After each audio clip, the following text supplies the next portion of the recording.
So I'm curious to know if anybody has any leftover thoughts from last week's conversation about anti-Semitism and anti-Zionism.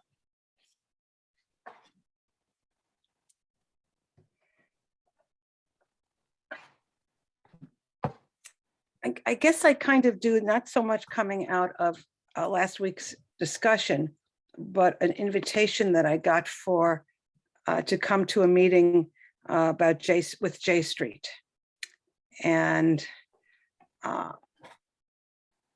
my discomfort with that. I had at one point been sort of, when J Street first came about, I'd say about 8-9 years ago, something like that. J Street's been around longer than 9 years. It has been. Okay. Well, when it became something I was aware of here. Yeah. I was invited to a meeting, and it sort of felt a little uncomfortable. Some of the things that they were talking about in principle, I liked, but I can't even remember how long or how many times I went to meetings, but I was really, I didn't stay with it. I didn't like the group because I really felt it was far more than what they were. I mean, their principles were about, one state, two state solution and such, and with some very valid ideas about it, but I just didn't feel comfortable with it. And I felt like part of that was not just anti-Zionism, but an anti-Semitic stance. And I was then reminded also, was in, I think it was 2015 or so, I had come back from Israel, and there was a march here in Washington Park in Albany. And to be honest, I can't remember what the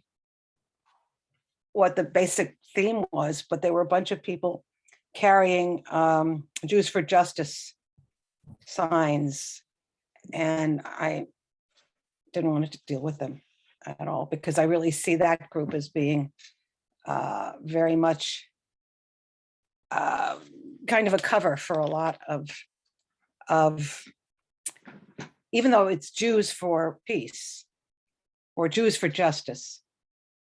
Now I don't remember, but it just reminded me of that struggle between being anti-Semitic and being anti-Zionist, and what's the cover? How is one the cover for another?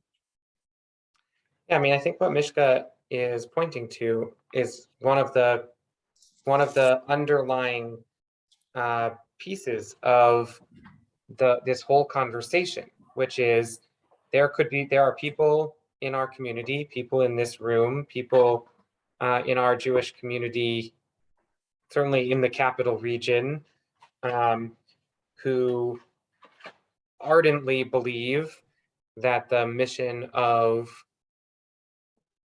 let's say, If Not Now, or Jewish Voice for Peace, or J Street are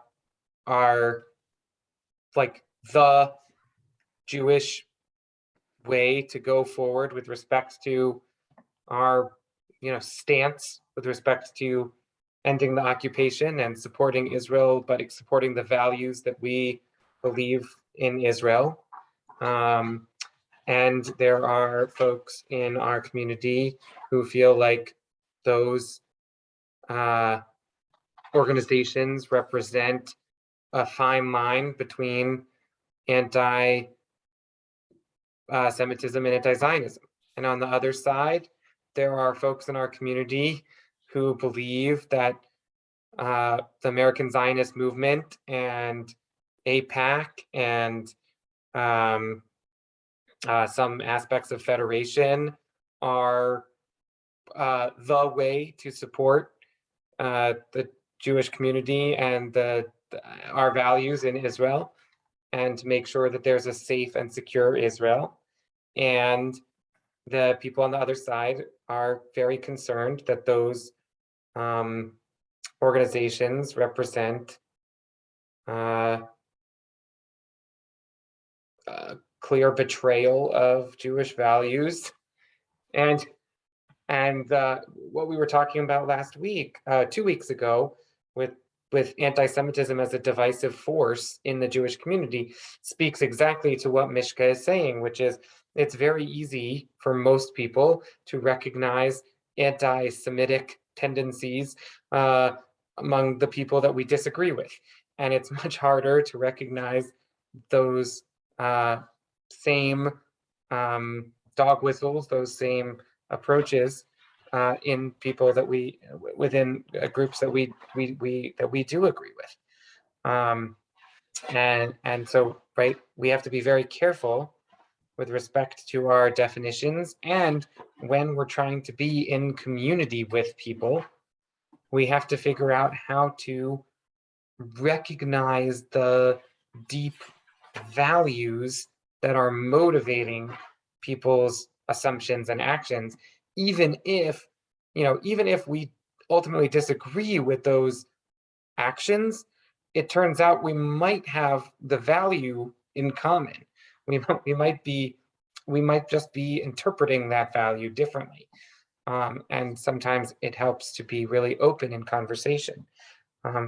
Alas, people are so tense about these issues and so worried about accusations of being a self-hating Jew, or of acting in a way which is not just, or of supporting different aspects of society that are not that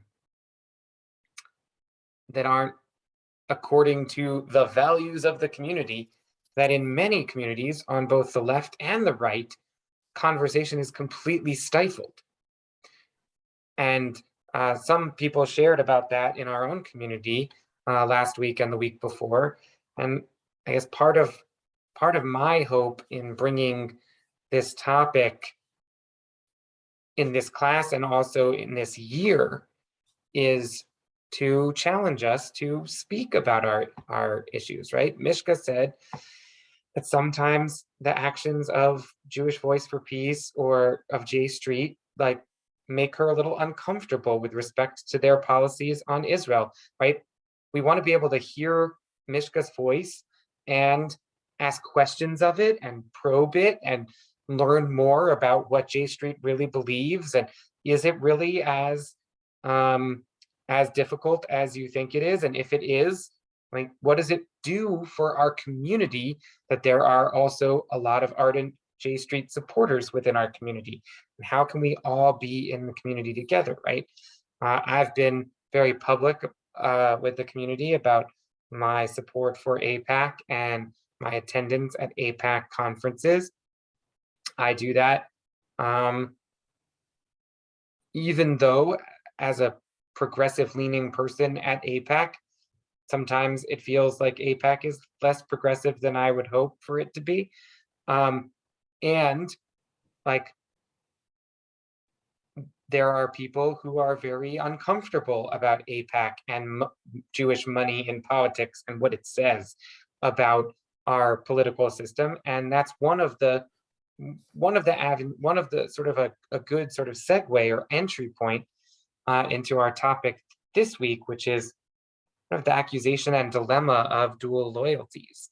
And certainly when the immediate past president gets up at the conference of Jewish Republicans and says, it's okay, like,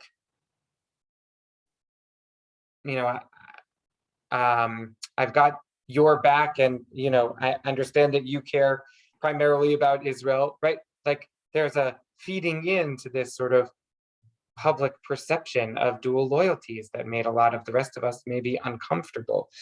And so every piece of it, is a part of this puzzle. Good. So Mishka shared, then I talked a lot. Does anybody have any other thoughts about last week's class?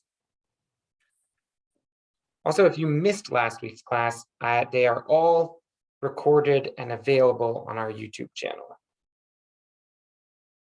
And I did ask for them to be put on the website too, but I don't know if that's happened yet.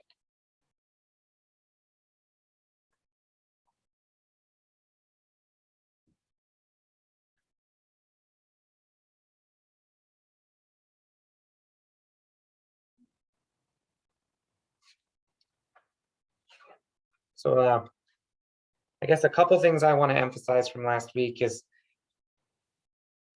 we heard this lecture by Yossi Klein Halevi, where he spoke about his own relationship to anti-Semitism, from having a survivor father to joining, creating this anti-Nazi group as a sixth grader, to then interviewing actual Nazis in Skokie in college, and then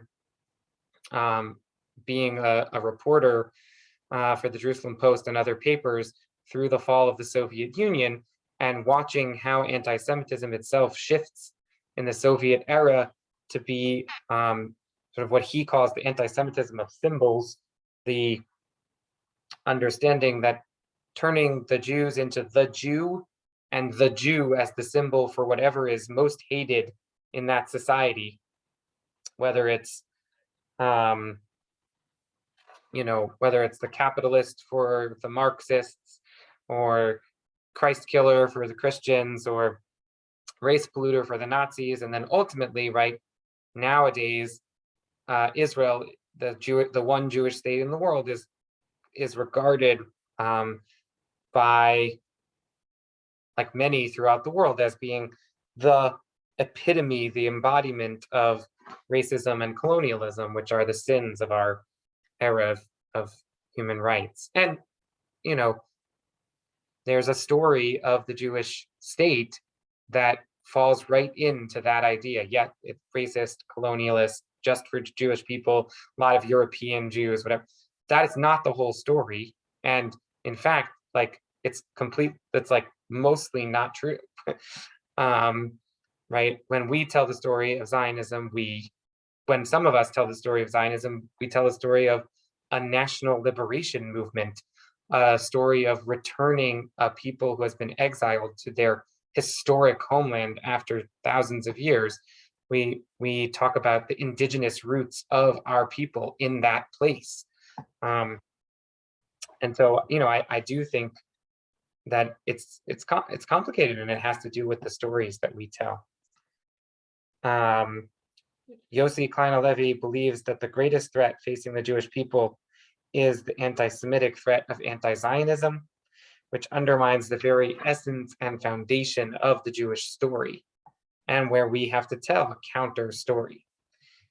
Then there was a conversation between Yossi Klein Halevi and Yehuda Kurtzer.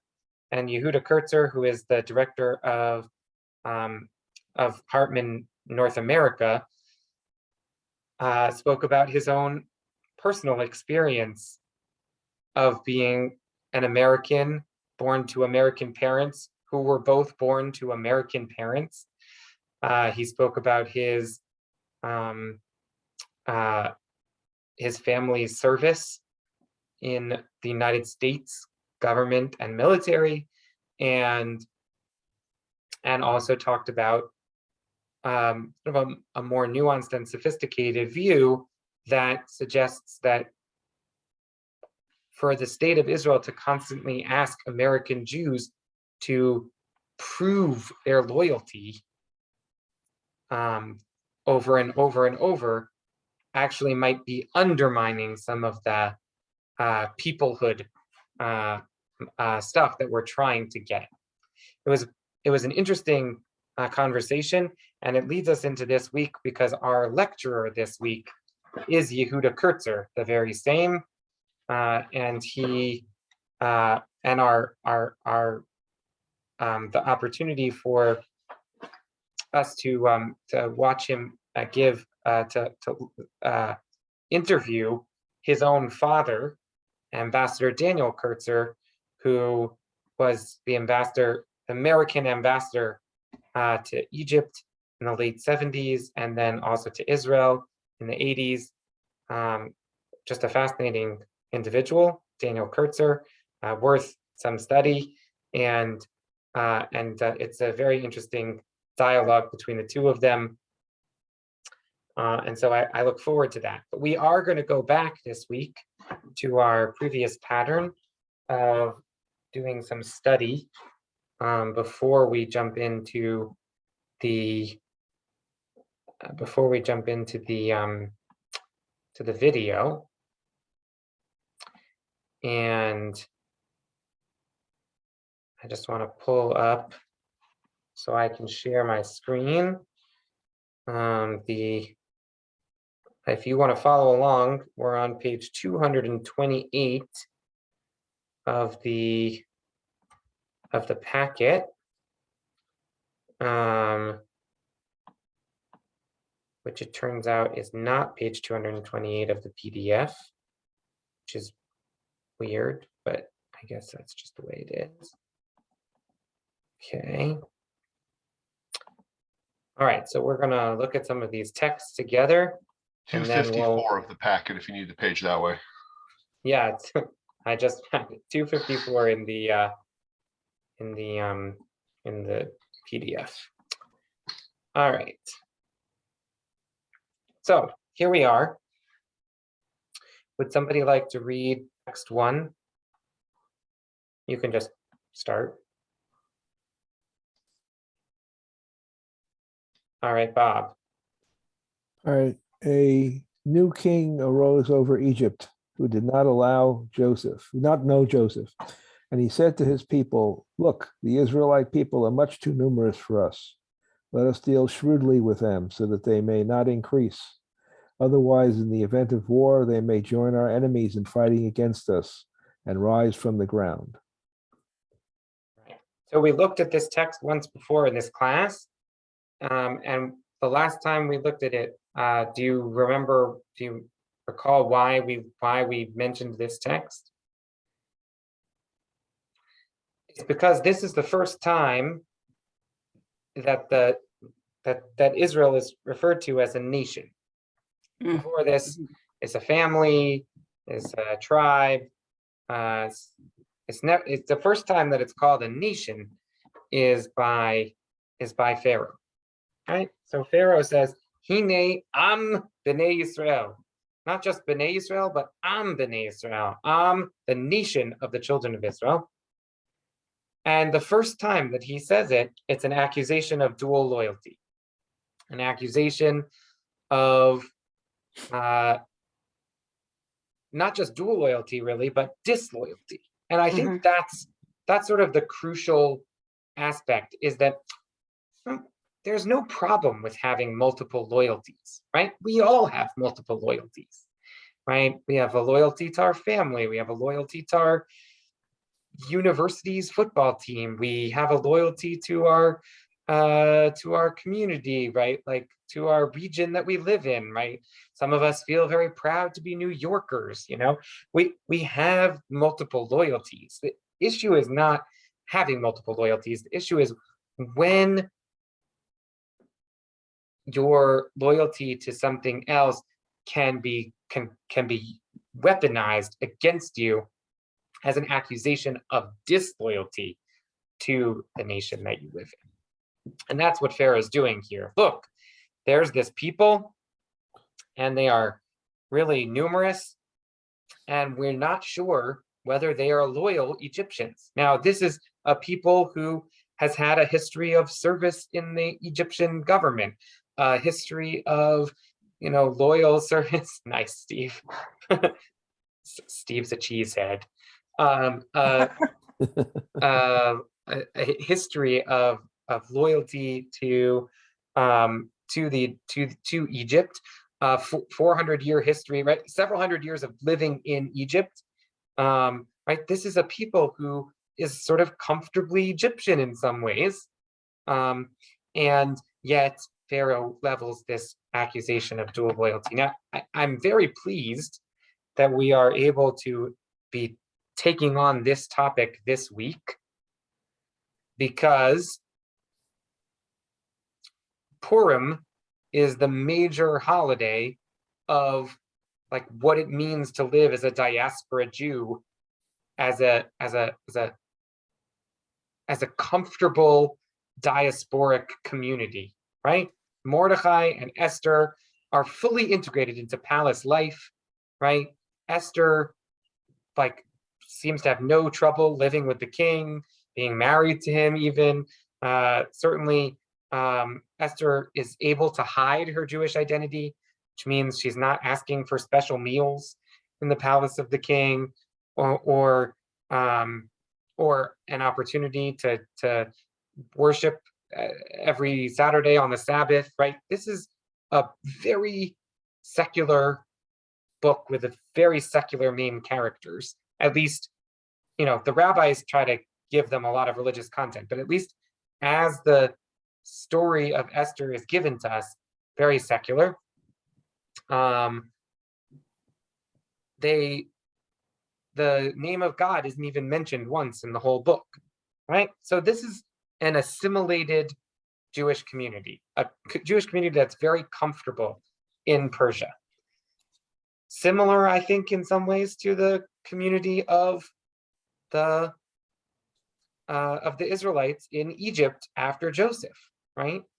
And yet Haman is able to weaponize that very sort of at-homeness, right? There are Jews in every province, right? 127 provinces of Persia and Media, and there are Jews in every province, says the Megillah, and that's what Haman picks up on.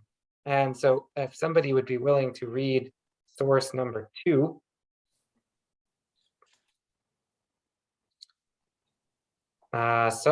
Sonia, did you get your sound fixed? Can we hear you? Oops. Miriam. Oh, good. Sonia was reading. Let Sonia do it, and then Miriam, Okay, you can read sure. the next one. Okay. Haman then said to King Ahasuerus, "There is a certain people scattered and dispersed among the other peoples in all the provinces of your realm, whose laws are different from those of any other people, and who do not obey the king's laws, and it is not in your majesty's interest to tolerate them. If it please your majesty, let an edict be drawn for their destruction, and I will pay 10,000 talents of silver to the stewards for deposit in the royal treasury."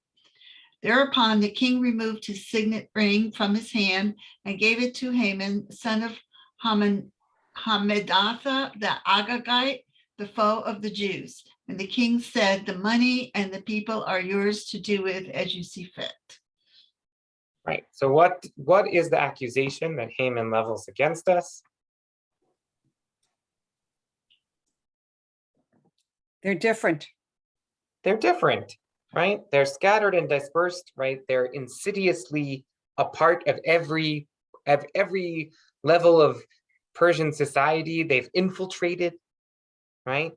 And their laws are different from your laws, and they don't follow the king's laws, and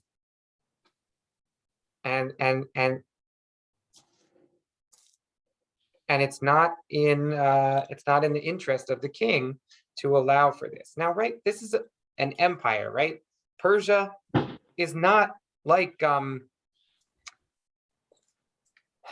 Babylonian Empire was like all about, forcing everybody to be Babylonian.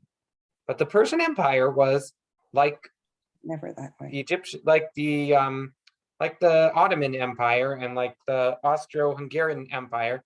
It was perfectly happy to have it multi-ethnic, multinational, like every group got its own place. And as long as you paid taxes, you're good, right? You're a part of something bigger, but you're also a part of something yourselves. But remember that in the time of this Persian moment, the Jews are not like, they don't have, in a certain sense, their own province, because they have been dispersed from Judea, where they are from, right? In the time of the Babylonian Empire, they were dispersed throughout, and the Babylonians did that to try to end the Jewish people, right? Now, in the Persian Empire, they have been given permission to return to their historic homeland, and some of them did, but clearly there are many who did not. And so there isn't a Jewish province of Persia. And so Haman is able to say, look, they're everywhere. Now, the sources 3 and 4 are both testimony to sort of Roman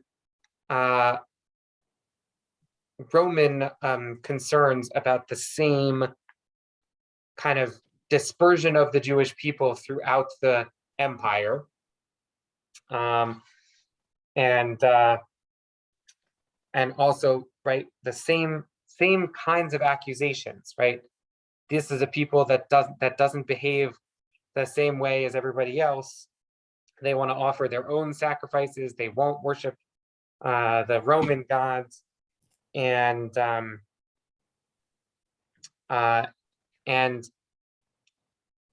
so we see that there is an ancient history to this accusation of dual loyalties. All right, so before we move on, does anybody have any comments or questions? I'm thinking back to when John Kennedy was running for president. And there were so many accusations thrown against him that he would be loyal to the Pope rather than to fundamental American needs. And what I'm thinking about is that question between loyalty to the Pope or to any other person or to any other country versus listening to what other people have to say from another source. Because, the Pope could have whispered in his ear, you really should do X, Y, or Z, but that doesn't necessarily mean it's loyalty. It's some variation on it at least.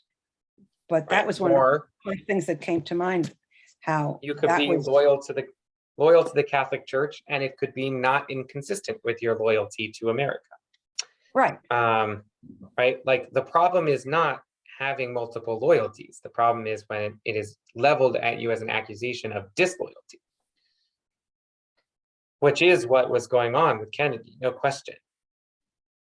Great.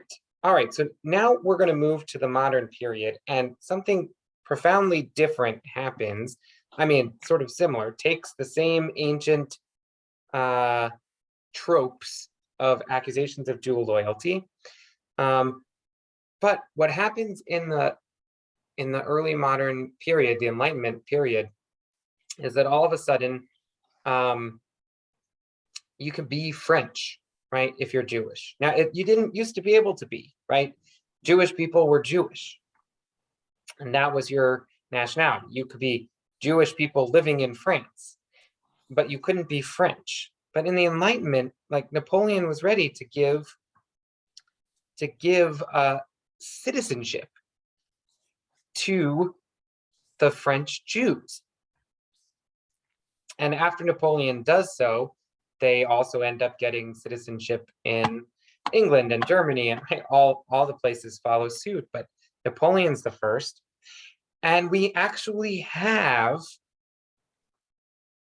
written records of the letters between Napoleon and the Assembly of Jewish Notables of France, where Napoleon is asking them, are you really going to be loyal to France? And if you turn to text number 5, so His Majesty, the Emperor and the King, blah, blah, blah. As to us, our most ardent wish is to be able to report to the Emperor that among the individuals of the Jewish persuasion, he can reckon as many faithful subjects, determined to conform in everything to the laws and to the morality which ought to regulate the conduct of all Frenchmen. And the questions that were proposed to the Assembly of the Jews by Napoleon is it lawful for Jews to marry more than one wife? Right? So according to Jewish law, is that permitted? And if it is allowed according to Jewish law, are you going to practice that way even if it's against French law? Is divorce allowed by the Jewish religion? Is divorce valid when not pronounced by the courts of justice and by virtue of the laws in contradiction with the French code? Can a Jewess marry a Christian, or a Jew a Christian woman? Or has the law ordered that Jews should only intermarry among themselves? In the eyes of the Jews, are Frenchmen considered as brethren or as strangers? In either case, what conduct does their law prescribe toward Frenchmen not of their religion? Do the Jews born in France and treated by law as French citizens consider France as their country? Are they bound to defend it? Are they bound to obey the laws and follow directions of the civil code? What kind of police jurisdiction have the rabbis among the Jews? What judicial power do they exercise among? Are the forms of elections of the rabbis in their police jurisdiction regulated by law, or are they only sanctioned by custom? Are there professions from which the Jews are excluded by their law? Does the law forbid the Jews from taking usury from their brethren, which is interest? Does it forbid or does it allow usury towards strangers, right? The answer is Napoleon is trying to discern, what is your primary loyalty? Are you Jewish or are you French? Now, we're going to read the Jews' answers to Napoleon in just a second, but when they agreed to answer, they were committing us, the citizens of the world for the next 300 years, to this kind of social contract, this kind of pact, that what it means to be a citizen is to give up on your Jewish identity as a national identity. That is to say, you are a Jew by religion, but not a member of B'nai Yisrael, right? It's sort of the two sides to the coin of the question of dual loyalties, right? Clearly, the French Jews are going to say, no, we don't have two loyalties, we're French. But by doing that, they actually do a very tight job of circumscribing what their religious identity can be. And they make it only religious. And I think in some sense, we've been sort of fighting an uphill battle of Jewish identity ever since then. And right, once Israel comes into being, which we're going to talk about in just a moment, and there's a nation state of the Jews, all of a sudden it reinforces these same questions that Napoleon has, right? How can you be truly loyal, right? It's fine when there's no homeland for the Jewish people, and the French Jews are French, and the British Jews are British, and the German Jews are Jewish. But once there's an Israel, it completely changes the calculus, right? All right, let's look at the answers. So they say, right, we are Frenchmen professing the religion of Moses, right? Forget this Jewish nationhood. We're not B'nai Israel, we are Frenchmen professing the religion of Moses. And we intend, by scrupulously conforming to all of Napoleon's paternal relations, that their religion makes it their duty to consider the law of the prince as the supreme law in civil and political matters, that consequently should their religious code or its various interpretations contain civil or political commands at variance with those of the French code, those commands would of course cease to influence and govern them, since they must above all acknowledge and obey the laws of the prince. That in consequence of this principle, the Jews have at all times considered it their duty to obey the laws of the state, and since the revolution, they, like all Frenchmen, have acknowledged no others. In the eyes of the Jews, are Frenchmen considered as their brethren, or are they strangers? In the eyes of the Jews, Frenchmen are their brethren and are not strangers. And they go on to say that they have more in common with non-Jewish Frenchmen than with Jewish British people, right? Englishmen. Sometimes in my own personal life, I have felt that I have in some ways more in common with Jews of France and Jews of Canada and Jews of Ukraine than I do with even some of the non-Jews who live in my own country.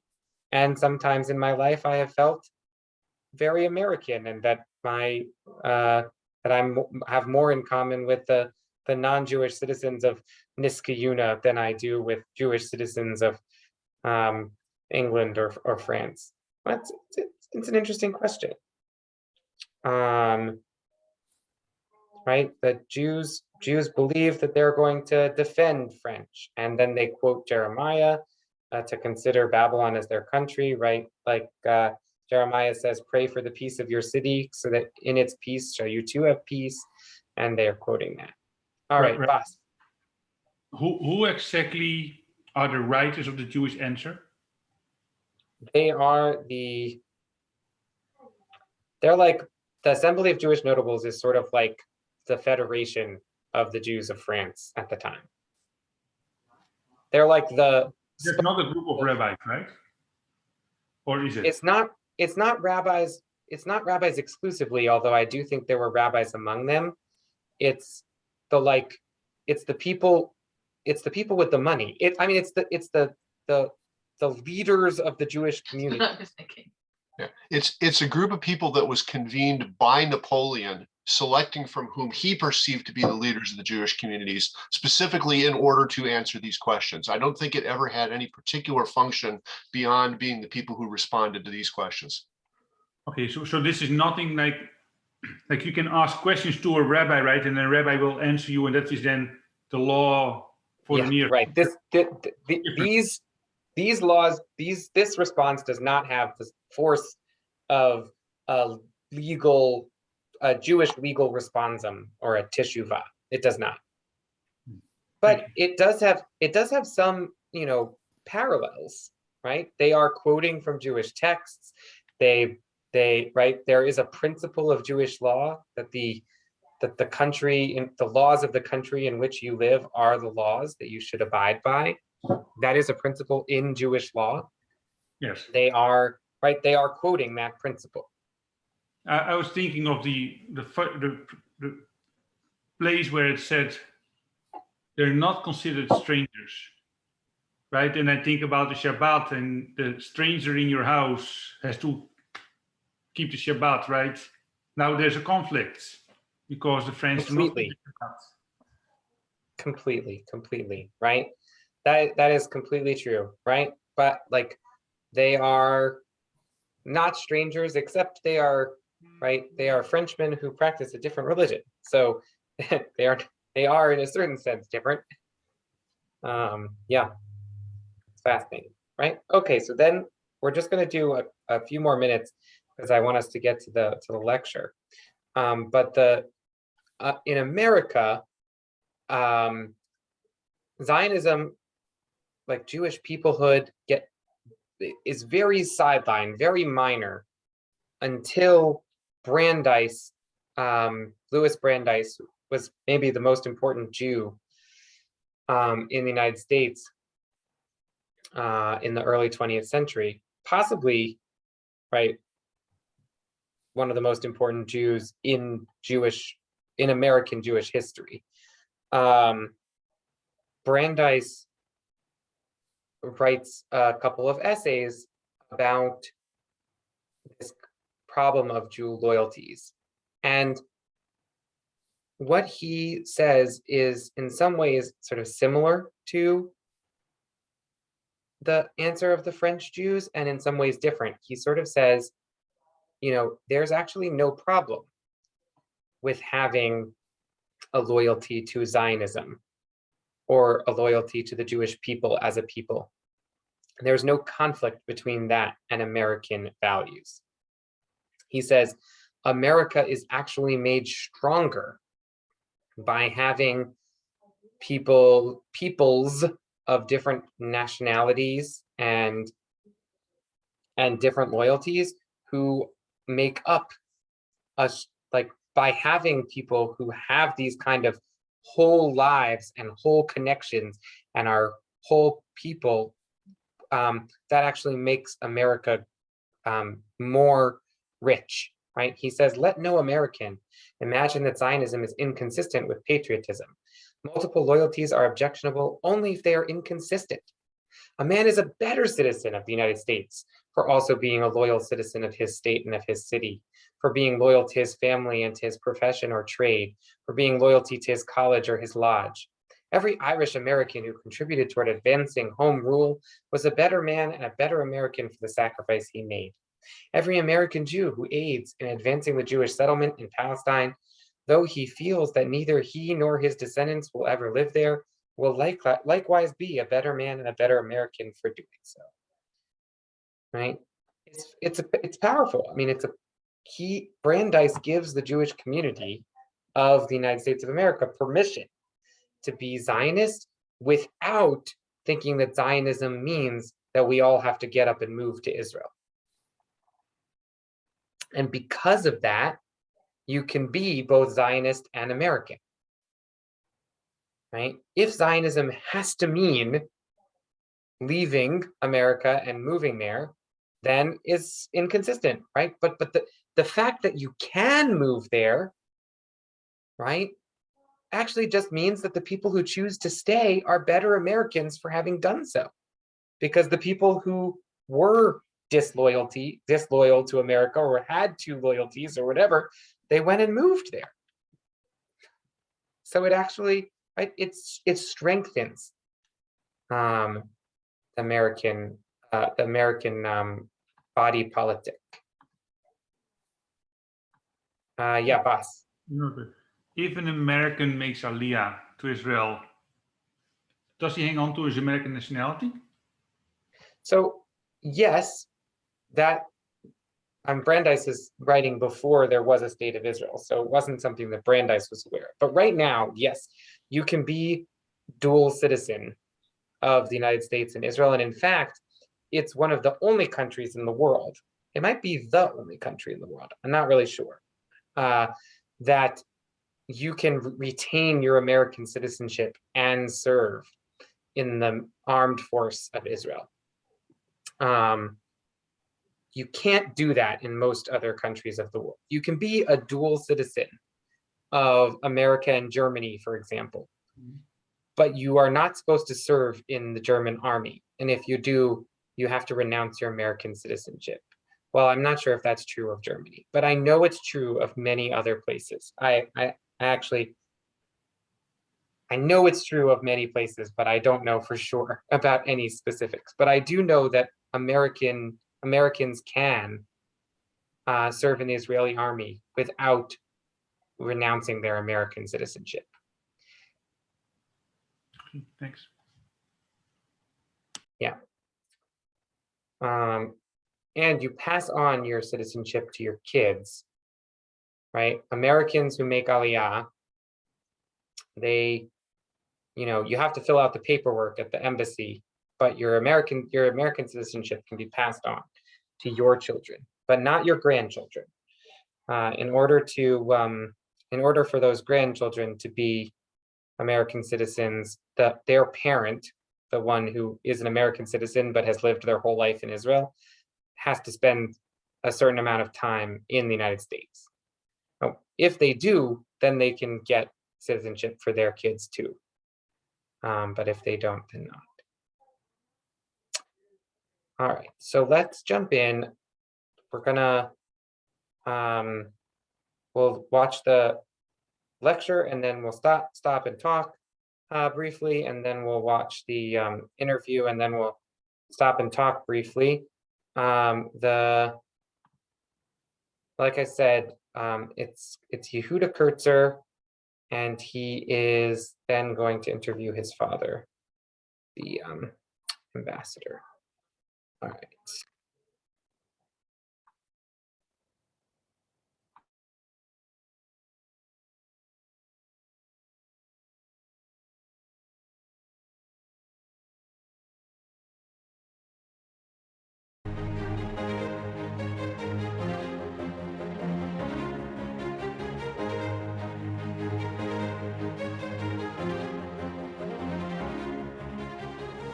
In this lecture, my colleague, Dr. Yehuda Kurtzer, will explore the notion of dual loyalty and its impact on Jewish peoplehood and the legitimacy of a commitment to Jewish peoplehood. Does a commitment to Jewish peoplehood demand dual loyalty? And does dual loyalty connote conflicting loyalty? As Yehuda will demonstrate, the accusation is old and has accompanied the Jewish people from our inception. In its current manifestation, however, it emerges precisely because we are a people with two homes. Can Jewish peoplehood survive this reality? Or does overcoming the stigma of dual loyalty demand a realigning not merely of our loyalties, but of our identities? In essence, the issue is how Israel and world Jewry can maintain a sense of togetherness while fully aware of the loyalty demands of a people, each in their own distinct home. Yehuda will then explore these issues in greater depth in an interview with his father, Ambassador Daniel Kurtzer.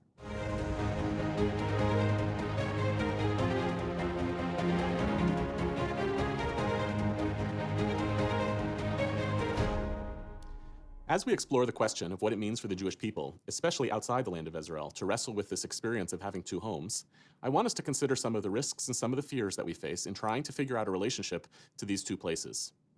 Jews are both a transnational people with a sense of belonging to a people that transcends states and borders, and we're also citizens of the countries in which we live. Now, in theory, because these commitments are not parallel to each other, we should be able to manage our loyalties to both.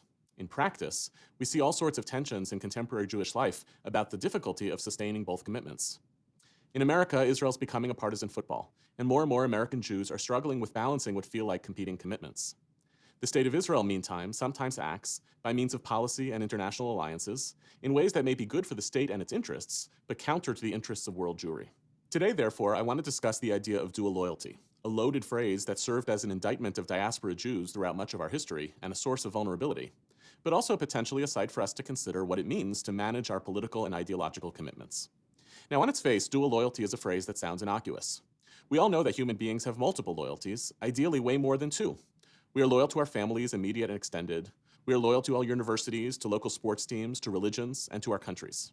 And even when we talk about loyalty to country or state, we have a lot of ways of examples to maintain perfectly healthy dual loyalties, such as dual citizenship, which is circumscribed by specific rules, or even diasporic identity, which should allow a person to maintain a relationship to an ancestral or wished-for place, even as they live as a loyal citizen somewhere else. Most of the time, we know that a person can have a hyphenated identity, and it serves as a marker of good, complicated character. Dual loyalty, however, tends to connote a dangerous accusation. The accusation of dual loyalty is leveled to suggest that the person or the group in question has conflicting loyalties, and usually worse, that they are fundamentally disloyal to the country or state in which they live, and that the accuser believes they are more loyal to another place.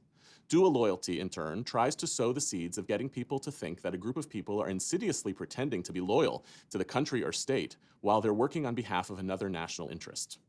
The accusation of dual loyalty has traveled with the Jewish people in our dispersions precisely because of the idea of Jewish peoplehood. Since we have retained a collective commitment to belonging to a people, to a nation, even as we have lived loyally in countries and states elsewhere, and even as we have longed in our religious language to leave and go somewhere else, some of our enemies have exploited this feature of our complicated political identities against us. They have insisted that we are not what we claim to be. This accusation correlates with a key idea about anti-Semitism that the historian Deborah Lipstadt considers a unique feature of its history and which separates it from other forms of hatred. Whereas the classic racist, for instance, directs their hate at preventing people of color from becoming powerful or from infiltrating their neighborhoods, the classic anti-Semite, by the way, often the same person, directs their hate at the Jew as the other who is already powerful, who's working behind the scenes, undermining the society from the inside. The accusation of dual loyalty has exactly this characteristic. It sees Jews as incapable of maintaining a complicated relationship between our national Jewish identity and the national identity of the place where they live or where they are citizens. But because they already live or are citizens of those places, it sees the Jews as dangerous and in need of eradication. We see this accusation going back long in our history. We hear it at the first moment when the Bible refers to the idea of the Jewish people, when Pharaoh calls the Israelites Am B'nai Yisrael, but does so in the context of telling his own people that the Israelites are suspect, that their mass proliferation will ultimately lead them to rise up against the Egyptians. The accusation of dual loyalty is really an accusation of disloyalty and the fear that the Israelites will ultimately worship a different master. Of course, it's due to Pharaoh's actions, and not because his fears are correct, that this ultimately comes true. The Israelites had already been in Egypt for a long time and were thriving there. They had a long history of loyalty to Egypt, going back to Joseph's heroic service on behalf of a previous pharaoh. But the accusation of dual loyalty created the culture of suspicion that wiped away their social gains. The same accusation, with a twist, recurs in the book of Esther. Haman sells the king on his plan to eradicate the Jews by characterizing them with a paradox. They are Am Echad, Mefuzar u'Meforad, a single nation, but scattered and dispersed. By nationalizing the Jews, by making them into a collective, Haman correctly understands that the Jewish people maintain a corporate identity across difference. But he does so in order to suggest, in that second clause, that they act unlike other nations. Whereas other nations are concentrated in single places, and therefore geographic boundaries mirror national boundaries, the Jews are intermingled among us, and this makes us suspicious of whether they are of us. Consider that in the book of Esther, Mordecai appears to be thriving as a courtier. and that if Esther can pass for not being Jewish, the Jews are actually doing a great job, in theory, assimilating into the Persian Empire. Nevertheless, Haman exploits very effectively the unique national characteristics of the Jewish people to make his countrymen skeptical of Jewish loyalties. These accusations of dual loyalty traveled with the Jewish people throughout our dispersions. In the Roman period, it became especially dicey for Jews, a name, the Jews, that originated in describing the people who had come from Judea, when the province of Judea itself rebelled against the Roman Empire. In spite of the fact that Jews living in Rome or elsewhere under its auspices were circumspect citizens of empire, the populist anti-Judean sentiment and the political needs of the empire to suppress the rebellion led to suspicion of the Jews in their midst as to where their political loyalties lay.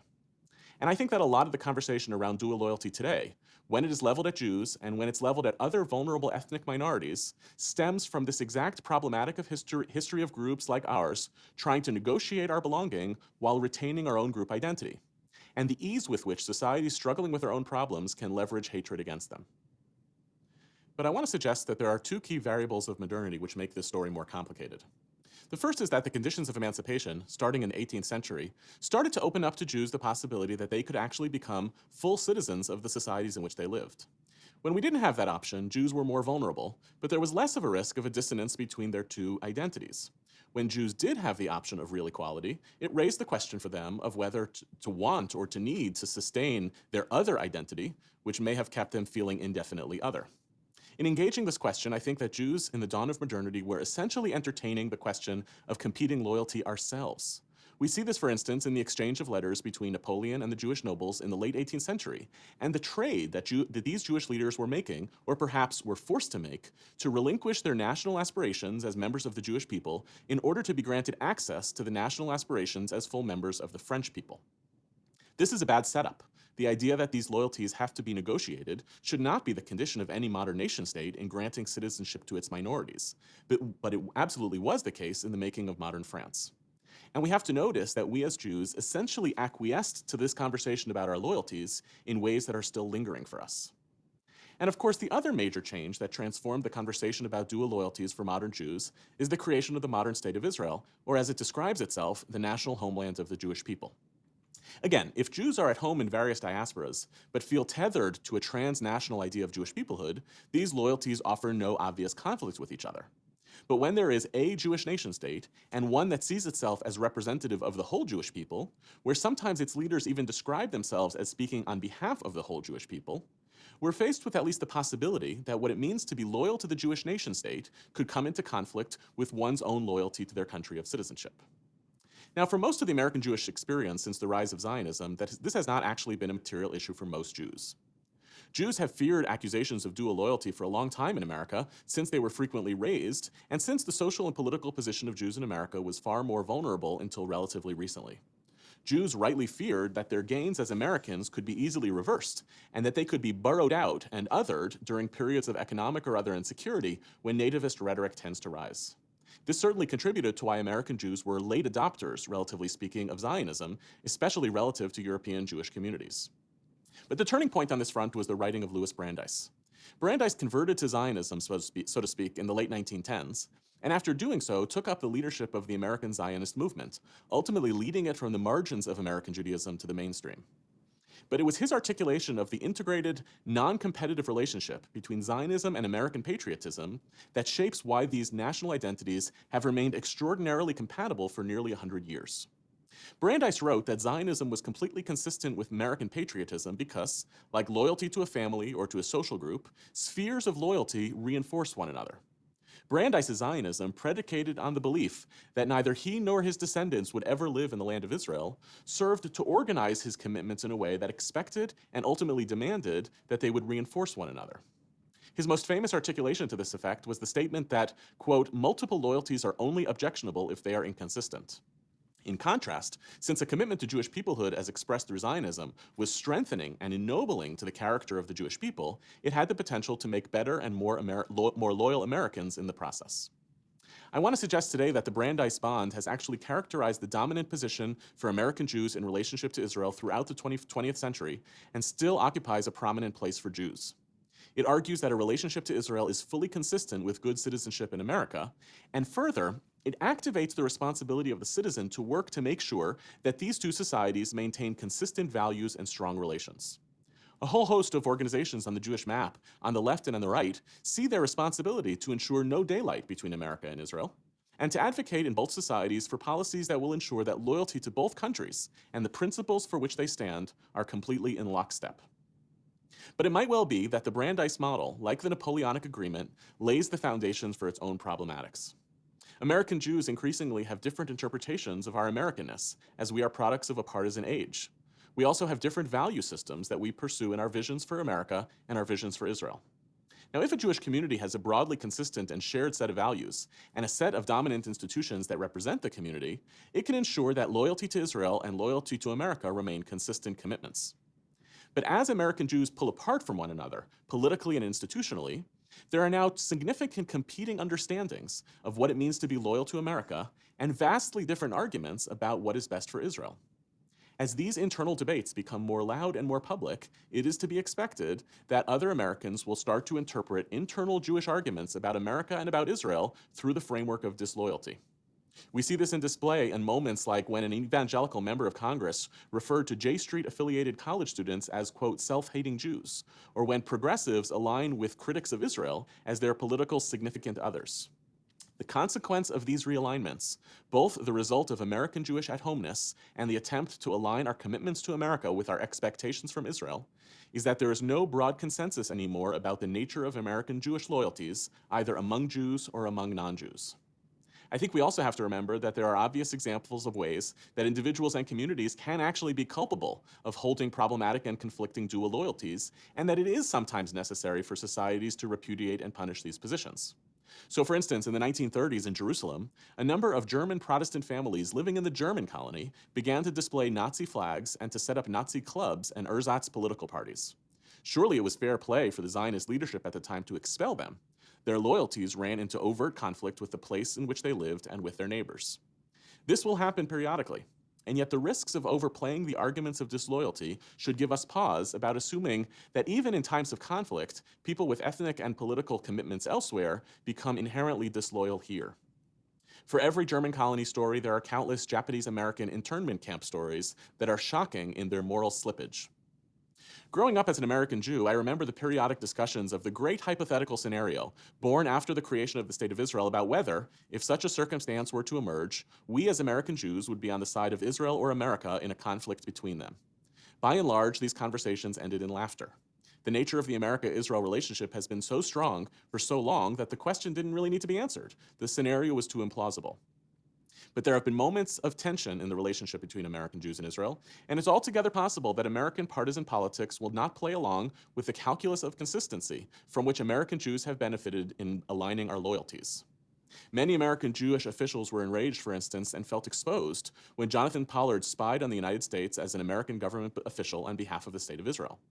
Pollard felt that he had to close the gap between the two countries in intelligence sharing. I think, however, most American Jews in similar positions of power felt that when Jews violate the laws of the country in which they are citizens, in service of what they think is best for Israel, this crosses the internal threshold of dual loyalty and invites attack on American Jews from the outside. There are two critical directions for us to take as we approach this issue of loyalty and dual loyalty today, and as we're pulling apart from one another. One is a project to create clarity in our collective ideological agenda, and the other is a set of practices for us to consider in our communal discourse.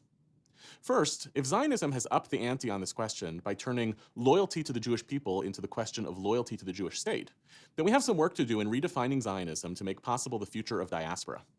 For many Israelis, their Zionism is rooted in the idea that Jews cannot be comfortable or at home anywhere else. When they say this position out loud, when it finds voice in Israeli politicians critical of diaspora Jewry's decisions to stay in diaspora, they're basically calling the question for diaspora Jews to have to publicly perform their loyalty to Israel, even at their own peril with respect to their own citizenship. It's a characterization of diaspora and a corresponding demand that I think Zionism has to let go of. Zionism may have wanted all of diaspora Jewry to come to Israel. Now I think it has to catch up to the reality that it didn't, and it won't. Together with that, we have to find ways to ensure that Zionism does not become entirely a platform for pronouncing loyalty. There are a lot of generative ways for American Jews to belong to and to participate in the project of the national homeland of the Jewish people, through spiritual connections, through activism, philanthropy, tourism, culture, and religion. But too much of our communal conversation about Israel revolves around implicit and explicit pronouncements and expectations of loyalty in the forms of support for Israel. This, too, sets us up as a Jewish community to constantly interrogate our loyalties, even when they are in tension with each other and it's counterproductive. On the reverse side, it may be necessary for diaspora Jews to acknowledge that the political successes of the Zionist movement, establishing a nation-state in Israel with its own needs and its own priorities, means that sometimes Israel will act in its own state interests, and that sometimes those interests conflict with the ideological or political interests of world Jewry. Some of Israel's international alliances may be hard to stomach, but it's easier to understand them through the lens of realpolitik than when we are forced to claim that we have to endorse them from the perspective of Jewish peoplehood. Jewish peoplehood may not be capacious enough to hold these competing commitments, and it may be better for us to admit its limitations than to claim that Israelis, too, are therefore guilty of dual loyalties. The second idea I want us to consider is that we as Jews should be the last people casting aspersions on one another about the nature of our loyalties. We probably internally know the difference between debating our commitments, which is good and important, and being subjected to the accusation by others that we're insufficiently loyal to our countries and covertly acting against their best interests. The better we are at managing this conversation internally between Jews, the better equipped we will be collectively to resist the ways that it becomes a means of indicting the Jewish community externally. This is especially critical in a partisan landscape when it's clear that other political actors gain when they can claim the loyalties of the Jewish community on their side. When Jews become complicit with this rhetoric, we undermine our collective capacity to resist these arguments being used against us more broadly. And it goes without saying, though I will say it anyway, that given our own historical sensitivities on this issue, Jews should be especially circumspect about not casting the accusation of dual loyalties against other groups as well, especially vulnerable populations. If we are the original victims of this accusation, we have an opportunity to play out a version of "for you were strangers in a foreign land" in how we treat other minorities. Finally, a personal note. The integration between a proudly American, a proudly Jewish, and a proudly Zionist identity runs deep for me. It stems from my grandfather's service in World War II, fighting the Nazis as an American serviceman in France, and earning a Purple Heart and multiple medals for his heroism in combat. It tracks through my father's career in public service as an American diplomat, including a major tour of duty in Israel, and a lifetime commitment to resolving the conflicts between Israelis and Palestinians as a moral, Jewish, and American imperative. And it carries through for me in my own choices to sit at the threshold between my Zionism and in my Americanness. But in none of these cases do I take these commitments for granted, nor their compatibility with one another. The accusation of dual loyalty was a technique used by non-Jews to disconnect Jews from their at-homeness in the societies they were in. In some ways, as I've listed here today, the modern experience has reinforced the discomfort for Jews in forcing us to align our identities. But the ways that Jews make this work is through hard work, in articulating our commitments, and in working to make sure that all of them align, not through apologetics, but through moral and political responsibility. Thank you.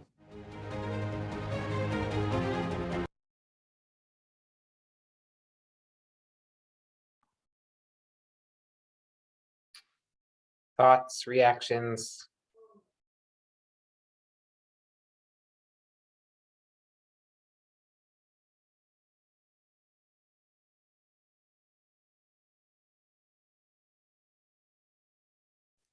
I guess he wove it together pretty well. I think it's a complex issue, and I think he wove all the different threads together very well. Gary? Yeah, I agree. Very well said. Very articulate and just very well thought out.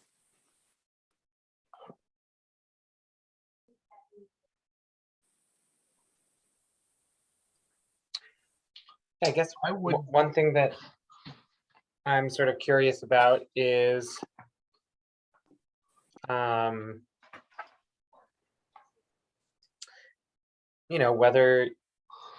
whether you think that in this like very partisan landscape, it's harder to see the Brandesian model of loyalty to your own nationality makes you a better American.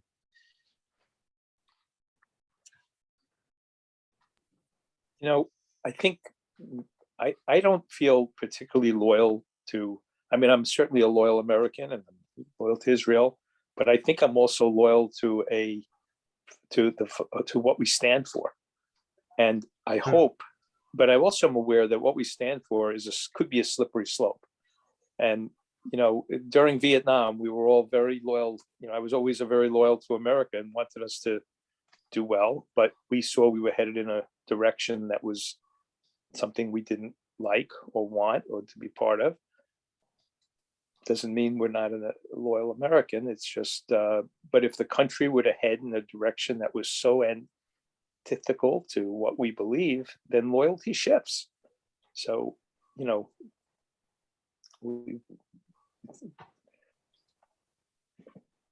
Yeah, I mean, I think that's a really interesting point. Do other people feel similarly to Gary, like the civil rights protests, the anti-Vietnam War movement, those were like in some ways carrying on a proud, American tradition of protest against the government, but it also opens up the possibility of a government that is so profoundly different from like our understanding of American values that it just is not even worth it to protest. It's just that isn't the America that I believe in, and therefore my loyalties shift. I definitely heard people talk in that way during the Trump years. On that yeah, Miriam. on that point, just because you criticize something that you find wrong doesn't mean that you are disloyal. Right, and in fact, in this country, right, there's a proud tradition of criticism of the government, right? That's part of what makes us proud to be American, is that we can criticize the government and not be disloyal. Right.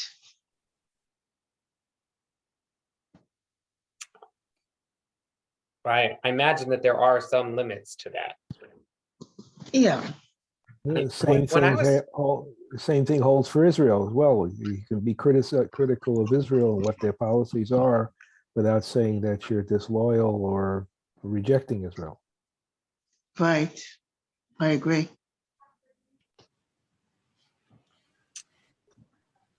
Yeah.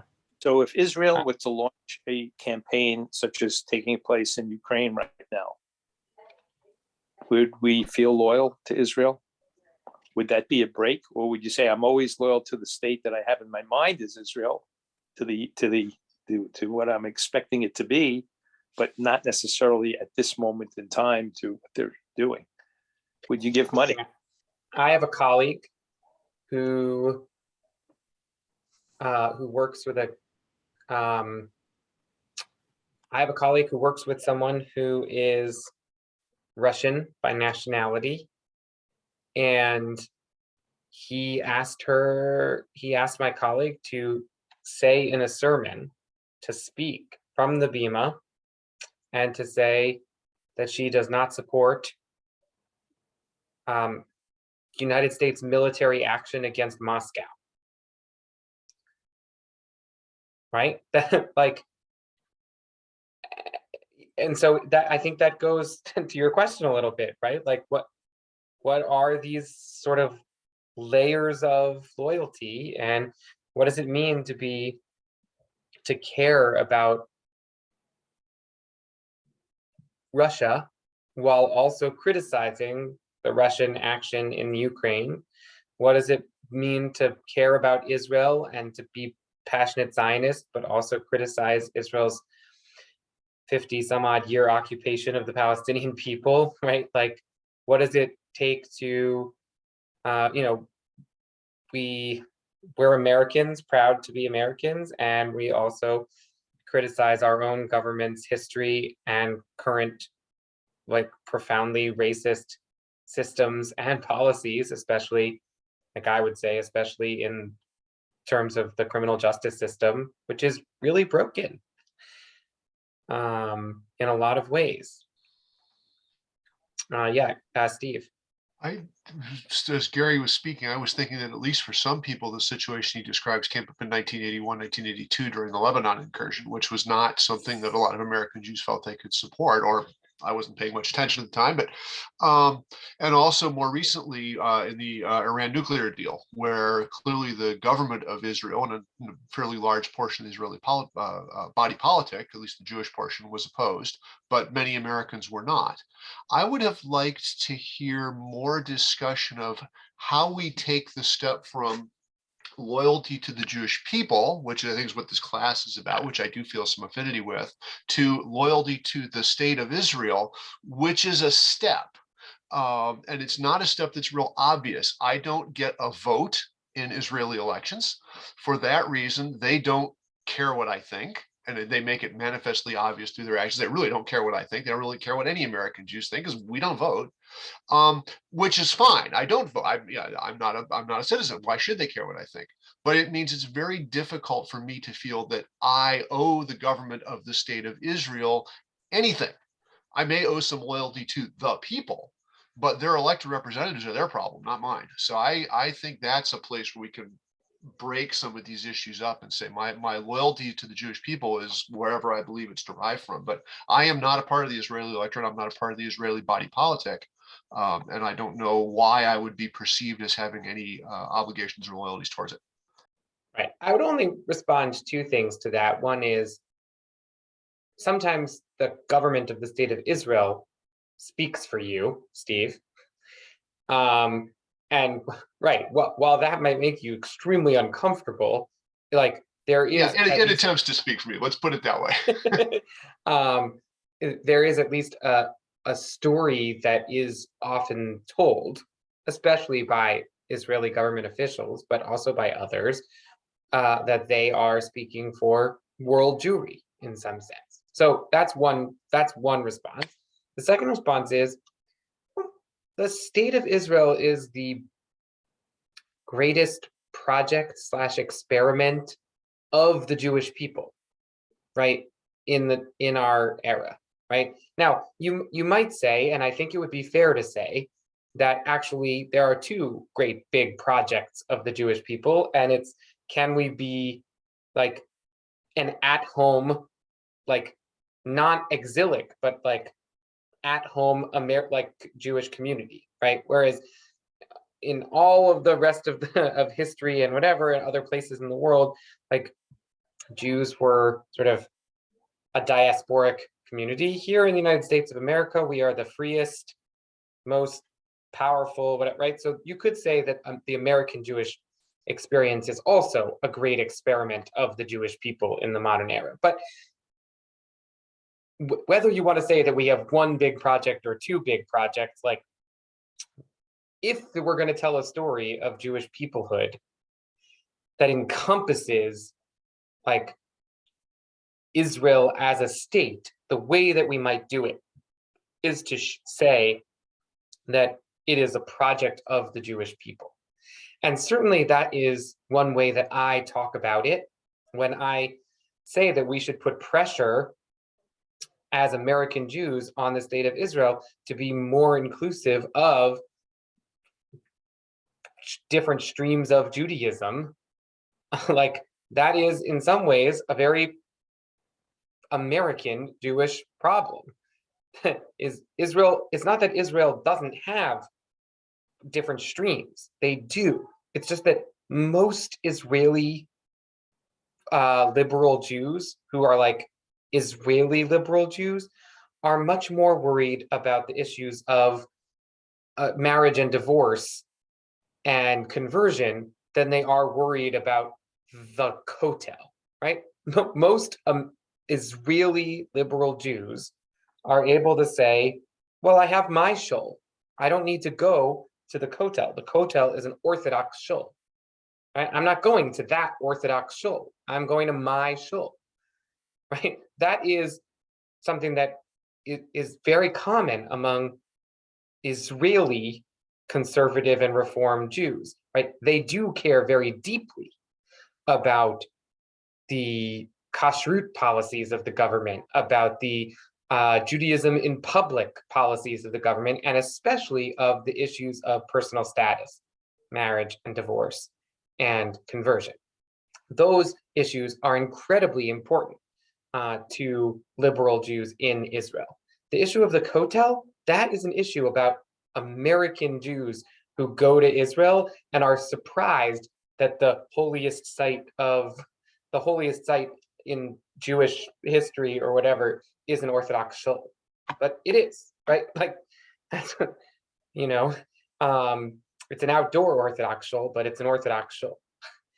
And, you know, so that is, I do think that I was bringing that up as an example of, I do think that, right, as American Jews who care about this project, we do invest a lot of resources and time and energy and thinking about what we would like Israel to look like. And we do sometimes invest money in making sure that it will be.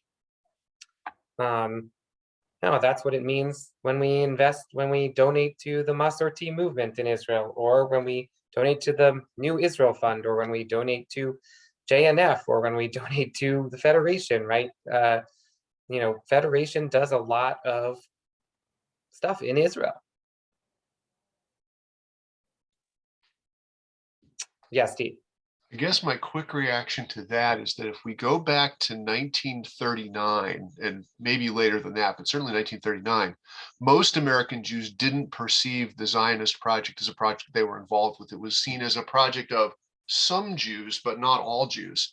And I think even as late, probably as 1967, that was still the case. It was somewhere around the 67 war that somehow the claim that Israel was the project of the entire Jewish people got made and stuck. I mean, obviously Ben Gurion had been making it all along, but American Jews didn't buy it until 67.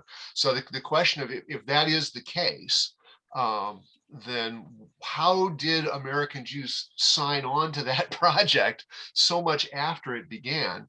And if so, you know, because I agree 100% that the creation of the American Jewish community is close, at least, to equally important. Isn't there a reciprocal obligation on the Israelis to participate in our project if they're going to claim our participation in theirs? I would completely agree with that, and I think the Hartman people do too. I really do. I think that that's why there's Hartman North America. I think that the project of Hartman North America is to try to do that kind of both and, right? Like, yes, these are both important projects of the Jewish people, and we want Israelis involved and caring about the American Jewish community as much as we want American Jews to care about Israel. I'm comfortable with agreeing to that point. What about the part about Jews not being very Zionistic prior to 67? Until 1967?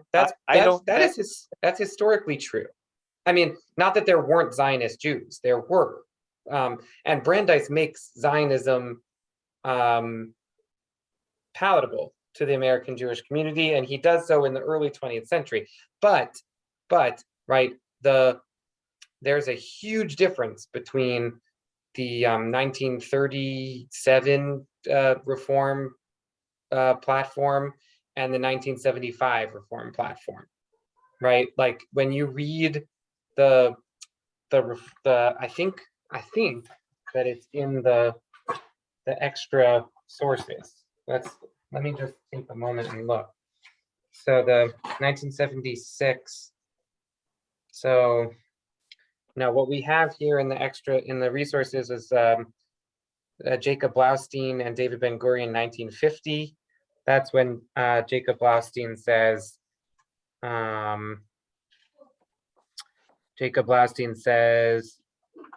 sure, Israel is important. The American Jewish community sees its fortunes tied to the fate of liberal democracy in the United States. As to Israel, the vast majority of American Jewry recognizes the necessity and desirability of helping to make a strong, viable, self-supporting state for the good of Israel itself and for the good of the world, right? But not to move there, right? To American Jews, America is home. there exist their thriving roots. There is the country which they have helped to build, and there they share its fruits and its destiny. The very existence of an independent state of Israel, right? They believe further that if democracy should fail in America, there would be no future for democracy anywhere in the world, and the very existence of an independent state of Israel would be problematic. That a world in which it would be possible for Jews to be driven by persecution from America would not be a world safe for Israel either. Indeed, it is hard to conceive how it would be safe for any human being, right? Like basically, if the American Jewish project is going to end, that's going to be the end of world Jewry, not just the end of the American Jews. And that's very interesting, you know. And then in the Reform movement, which was very sort of non-Zionist or ambivalent towards Zionism in 1976, finally embraces Zionism.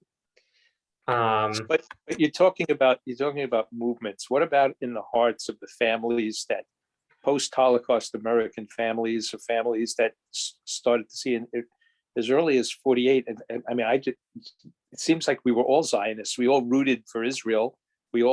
Our grandparents were very proud of anything they could do, anything they could do to provide support for Israel.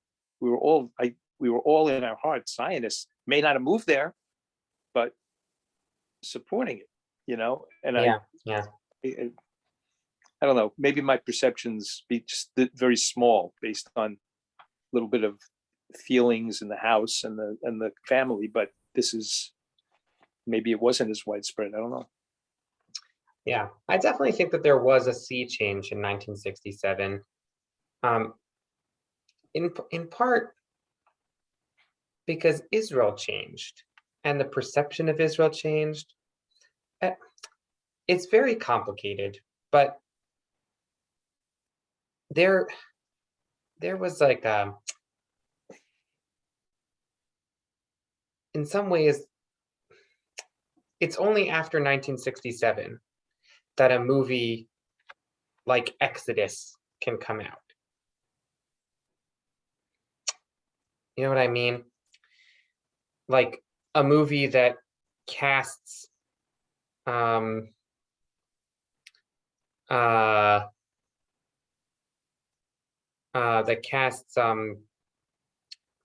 Newman, blonde, like blue-eyed, blonde-haired all-American boy Paul Newman as the star of a Eastern European Jewish, or as a Sabra, right? Like, okay, like you can't imagine that movie being made much before it was made. I don't know. That movie was before 67 because I graduated high school. It was 1960. You're right. It was 1960. I'd like to bring up, I guess it's something to reinforce what Gary says. And you got to understand, I come from Rock Island, Illinois, which is on the banks of the Mississippi River. So we're not talking eastern around, it's definitely center of the country. Everybody had a J&F box. And that was, we all knew from the time I was very small, that was to not only purchase trees, but to buy land in Palestine. So, and I also grew up in a Reform home. So, you gotta watch some of these broad brush things. Zionism was a big part of my home, but then again, my parents were refugees from Germany who had originally planned to go to Palestine. Long story, but the Zionism part lasted. There were competing Zionist organizations in this river community on the Mississippi. And giving money towards Palestine and for the Jews who were to move there and live there.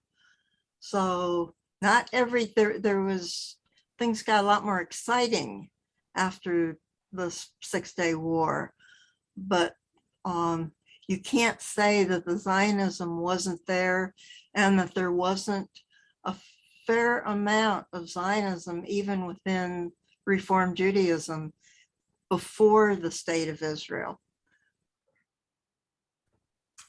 Fair.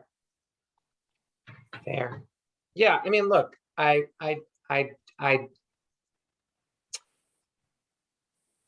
American Jewish sentiment about Israel, in some ways, as a whole, mirrored American sentiment about Israel. And American sentiment about Israel did shift over the course of the 60s. In part because before that, the United States had less investment in the Middle East in general.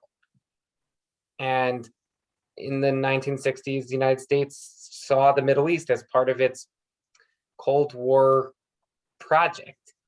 And the little sister democracy, a fledgling democracy of Israel, was exciting in some ways to that. So, and I do think, you know, that you can track a change, right? But I am not a historian or a sociologist, and I do understand that, like, that wasn't everybody's experience. But I will say, from my understanding of history, right, American sentiment changed and American Jewish sentiment shifted along with it. I agree. And I also think it was an empowering experience for a lot of Jews. And it gave us a lot of sense of pride and standing up, more of that you can be strong, you can fight. And I think that was a mind shift that I think took place, at least in my world, you know. Yeah, Mishka. I was thinking in terms of this historical point, that one of the things that happened after 67 specifically, I think, time-wise, is the evangelical community, which had been growing, really kind of took off then, and obviously is still happening. And the evangelical support of Israel really got a lot more general support, though not exclusively or whatever among American Jews, who felt, or many still feel, wait a minute, this is not, you know, we're not waiting for Armageddon. We want Israel, not because it's going to, you know, foretell the future for the whole world. So I think there's a lot of conflict in the Jewish community. I've heard conflict over the involvement of the evangelical community in the future of Israel. Yeah, and the pro-Israel. And not for the benefit of Israel. Mm-hmm. Nita. Oh, I had wanted to say about 67 that it helped us wipe away the victimization of the Holocaust. That you know, we all after the revelations in 45 of the concentration camps, and how we felt victimized, how much of the Jewish population were lost when we realized it. My parents were immigrants and lost family, and my mother showed us the pictures that particularly in the Jewish newspaper that she received every day in Niagara Falls. She subscribed to a paper from New York City, and she showed us the pictures. And 67 was such a proud moment that Jews could fight and defend themselves. And I think that was made a difference to us, not only as Jews, but also as Americans, that we could stand up for ourselves in America as well. We didn't go to the gas chambers as sheep to slaughter. Right. Well, that's why I thought of that movie, Exodus, because to me that sort of epitomizes that same feeling of, the strong kind of American Israel. That is to say, the way that Americans want to see themselves in Israelis, which is not necessarily the way Israelis actually are. But I was wrong about the year of the film. Let's watch this interview. I think you're going to find the interaction to be very sweet between Yehuda and his father, and also you might find the ambassador to be very interesting. So I look forward to hearing your reactions afterward.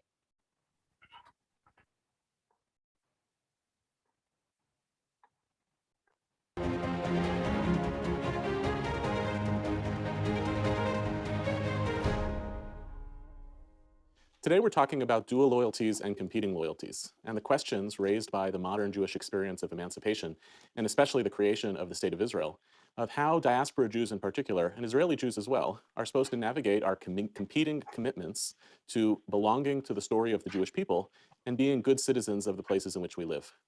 To explore this, we're joined today by Ambassador Daniel Kurtzer, who throughout a 30-year career in the Foreign Service represented the United States in Israel and Egypt and other parts of the world, and had to address regularly as part of his career questions of what it meant to represent America, as well as to be in relationship to the Jewish people.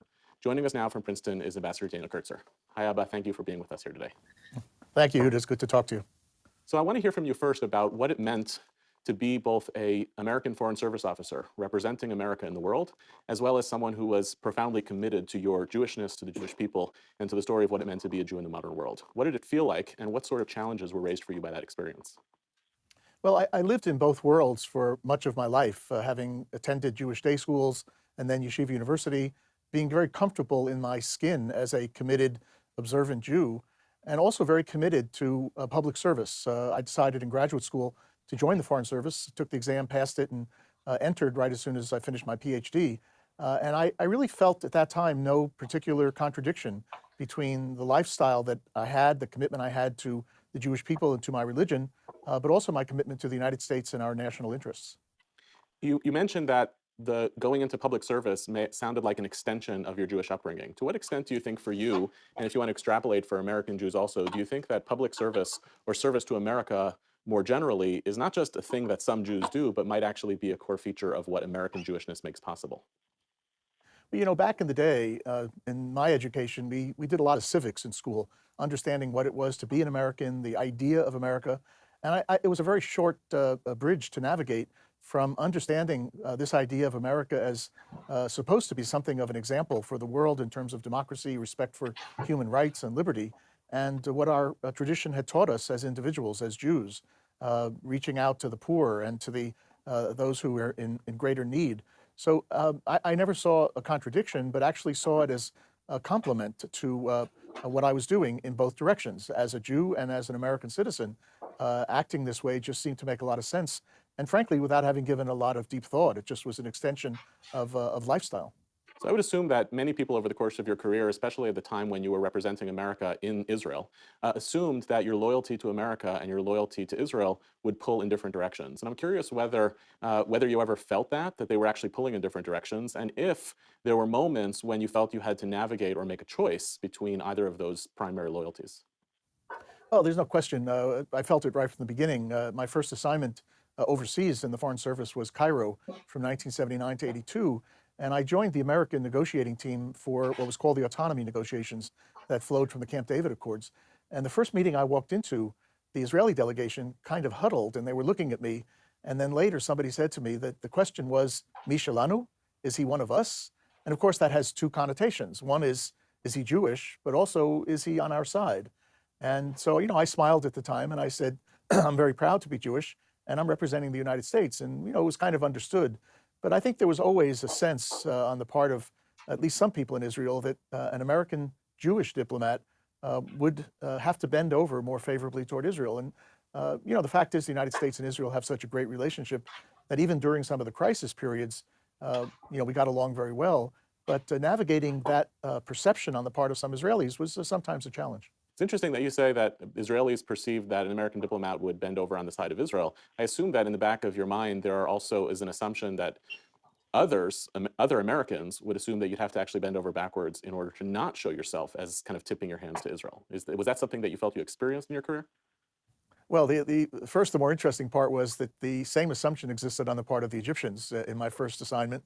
The assumption was, well, if you're Jewish, you must be representing or supporting Israel. And in a sense, the two perceptions of the Israelis and Egyptians helped keep me grounded because I knew what I was doing. I was representing the United States of America. Our policy was clear.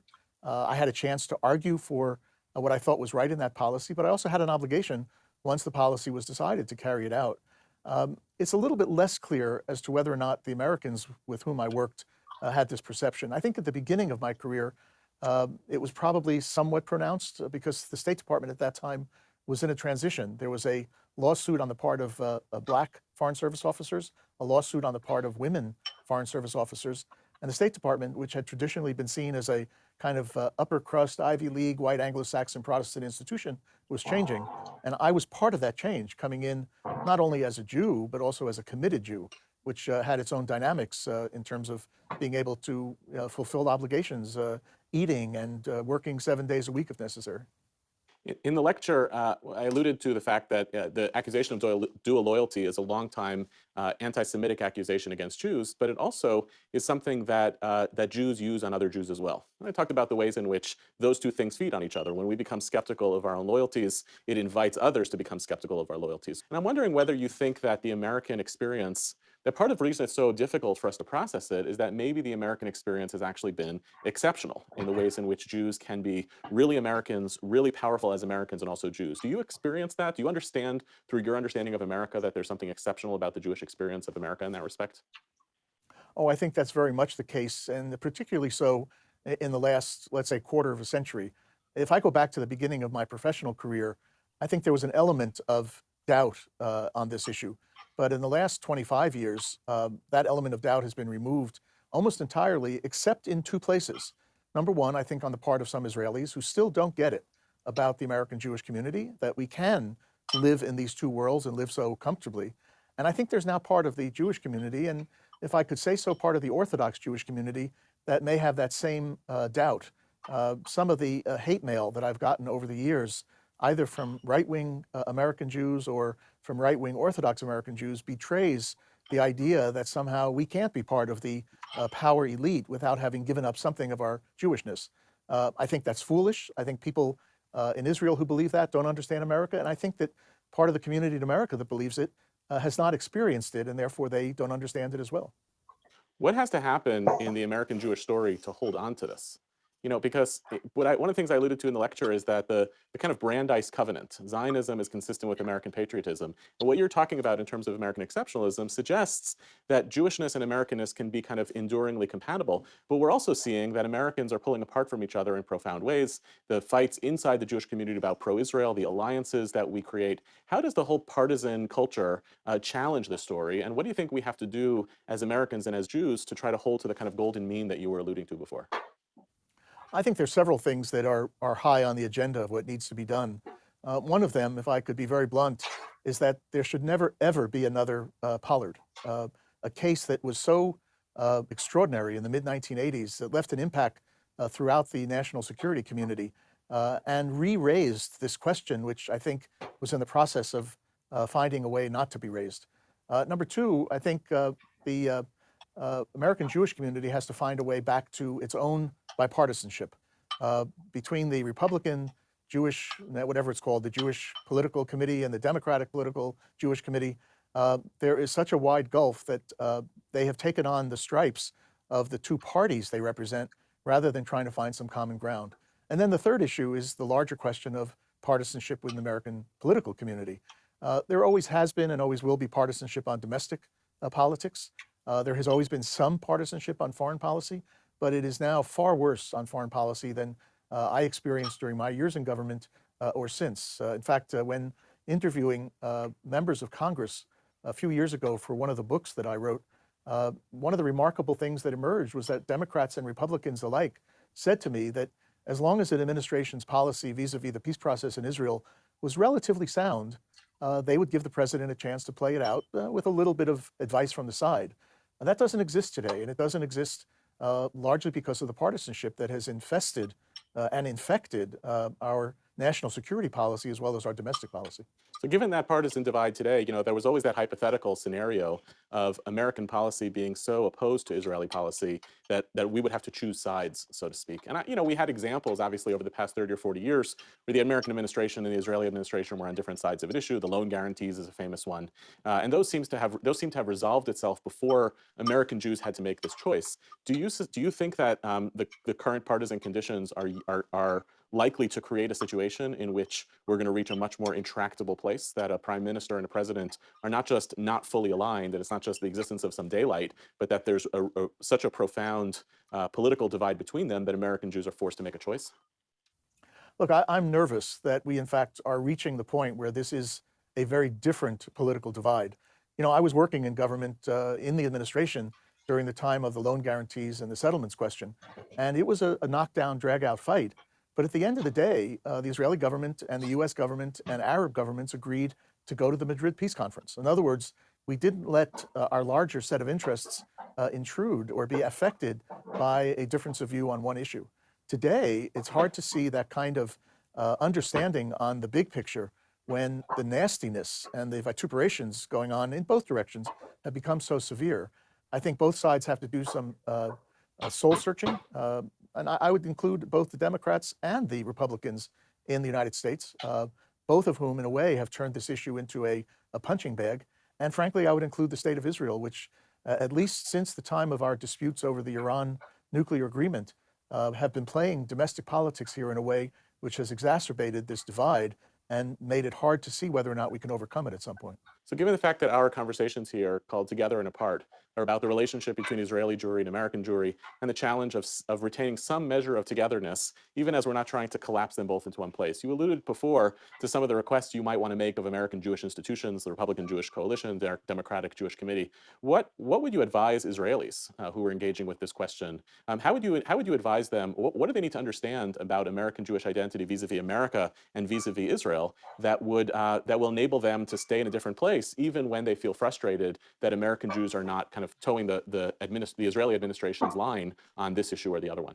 I think more importantly, in terms of policy, both Israel and American Jews need to find a way to develop a new, maybe you call it social contract, wherein Israel as a sovereign independent state has got to have the independence to make decisions related to its security, its economy, and its politics. But it doesn't have that independence with regard to issues related to Jewish life, Jewish identity, who is a Jew, marriage, divorce, halachic questions. And I think that social contract, or whatever you want to call it, really needs to pervade both communities. American Jews may have a viewpoint about Israeli policy. I certainly do. I continue to write op-eds. But I also have a strong degree of respect for Israel's independent right to make its decisions. It's living as a country, and it makes those decisions based on its evaluation of what needs to be done.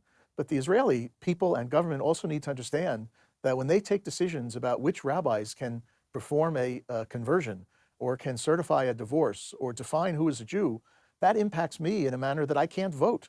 And that's why we need some understanding that goes in both directions, and I think would help settle some of these problems. It's interesting because I'd assumed that one of the requests that we might make of Israelis, and I'm not sure that you would agree, is also that American Jews may take political stances vis-a-vis Israel that run against, run counter to that of Israelis. There was the controversy a few years ago of the struggle between, in the American Jewish community, which was overwhelmingly in support of President Obama vis-a-vis the Iran deal, and Israelis who were overwhelmingly opposed. And Israelis argue that it was a Jewish peoplehood issue. The failure to adhere to the Israeli government position was one in which we were disregarding Israelis' existential concerns about their own security. Do you think that that covenant of peoplehood includes responsibilities by American Jews to shift our loyalties, even though American Jews overwhelmingly voted for and supported Obama? Would they have had to take a different position because Israelis indicated that the issue related to them in a way that related to American Jews differently? Oh, absolutely not. If people try to define, for example, the Joint Comprehensive Plan of Action, the nuclear deal, in terms of existential peoplehood, I think they're doing a disservice to the idea of peoplehood, and they're putting Jews outside of Israel in an untenable position.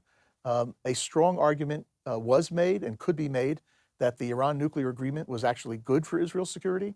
There were Israeli security experts, both former generals, former heads of the security service, and others who made that argument.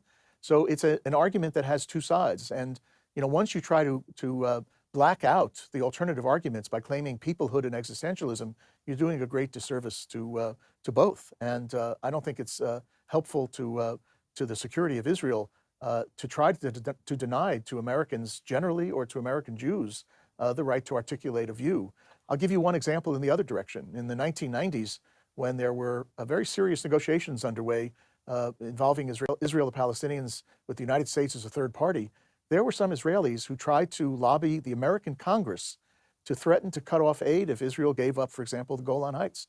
So it's as absurd for them to have done that as it is to argue that Americans should not articulate their policy views on issues related to Israel and Israeli politics. What I said earlier is, at the end of the day, you have to be respectful of Israel's right to make its own decisions. But that should not cut off the debate or the policy arguments that take place before those decisions get made.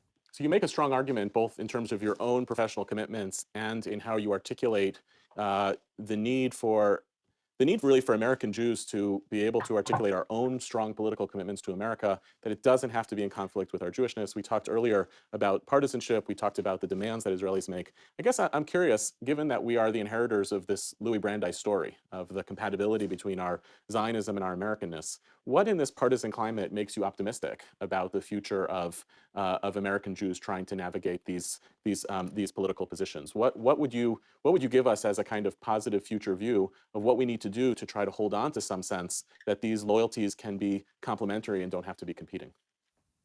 I'll put it in personal terms. I still do a lot of public speaking at universities, Jewish community centers, synagogues around the United States. And invariably, someone will come up to me before my lecture. First of all, they tell me, "Are you Yehuda Kurtzer's father?" And that, of course, makes me most proud. But they invariably will say to me, this is a conservative political congregation or political audience, and please be careful. I listen to them respectfully, and then I say what I say, which is very often critical of American policy, critical of Israeli policy, critical of Palestinian policy. And at the end of the day, everybody comes up to me, literally everybody, and says, that was very thoughtful, and you gave us a lot to think about. Doesn't mean that I converted anybody. That was not my purpose. It doesn't mean that people didn't go home with their own views, the same views they came with. But I think there's still a lot of diverse, pluralistic thinking within the American Jewish community, even on these very strongly held issues. That gives me hope that we will get over this period of intense partisanship. I think parts of the right-wing American community, the Orthodox American community, have to do some soul searching as to where their views lie and where their center of gravity is. And I think we're going to make it. I think the strong majority of American Jews are comfortable in their skins as Americans. They're comfortable in their skins as Jews, and they're very comfortable in their skins as pro-Israel, no-nonsense supporters of the State of Israel. Thank you so much for being with us today. My pleasure, Yehuda.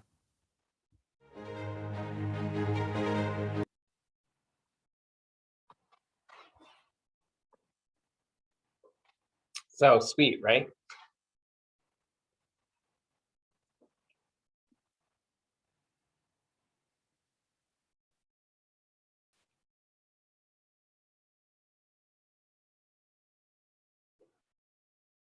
Mishka. I think you had mentioned some while ago that you felt that not only should Americans go on birthright, but there should be an equivalent for Israelis to come here. Because I think it's really clear, and from what he was saying, that Israelis don't understand. Not that a teenager is going to be able to explain it necessarily, but I think. I mean, if we think that American Jews are getting something out of birthright, then certainly bringing people who have just finished the army to the United States to spend time in American Jewish communities, like they would at least get the right. They would at least get the same right. So I will tell you this: Israeli Jews who spend their summer at camp do see like a different cross-section of American Jewish life. Yeah. And there are every summer, you know, many shlichim. Well, at the camp that I was a staff member of, they bring a mishlachat of like 40 people. So, you know, that's a large mishlachat. But say the average summer camp has 5 or 6 shlichim or 10 shlichim. There are a lot of summer camps in the country, right? So, you know, it's not a lot, right? Now, the problem is that what they see is summer camp. They don't see synagogue life. They don't see JCCs. They don't see, right, what it means to be the Jewish community of America. They see summer camp. Now, summer camp is great, but it isn't necessarily representative, but it is a representation, and it is a different representation than what they imagine before they come here. And I have talked to those folks, and I have talked to them in Hebrew. I have been their Rosh Dah, and like time and time again, they are stunned and floored by what it means to be Jewish in America, even just from summer camp. Yeah. And I have personal relationships with some of those folks who have gone back to Israel, and it has changed their conception of their Jewish identity and their Israeli identity. I know people who have continued to have a relationship with camp, with the conservative movement, because of their experience being in the Mishlachat as shlichim, right? The other way that there are shlichim is that every so often a community, Denver or Detroit or Schenectady or whatever, would sponsor a shaliach, right? An Israeli person to come to spend a year or 8 months or whatever. And that's a very intensive experience for a very small number of people, as opposed to something like Birthright, which is a much less intensive experience for a much greater number of people. But yes, I do think that when folks have this opportunity, when Israeli folks have this opportunity to experience American Jewish life, they are surprised about it. They don't know what we're doing. They have no idea. Yeah. The Schenectady JCC, up until COVID, almost every year, had at least 2 people would come as shlichim, and they would live with local families. Right. So they were experiencing the Jewish community of Schenectady. Right. We're going to have shlichim in the community again next year. I was talking to Rob Kovac about it. I mean, I think there's going to be 2 for the capital region. I don't think it's going to be specifically Schenectady. And I understand that comes with complicated emotional valence and Albany, Schenectady, you know, whatever. But I do think that we should take advantage of that opportunity as much as we can. Oh, yeah.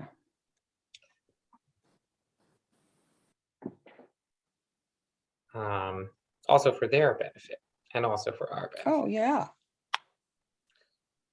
All right, we have reached our time boundary.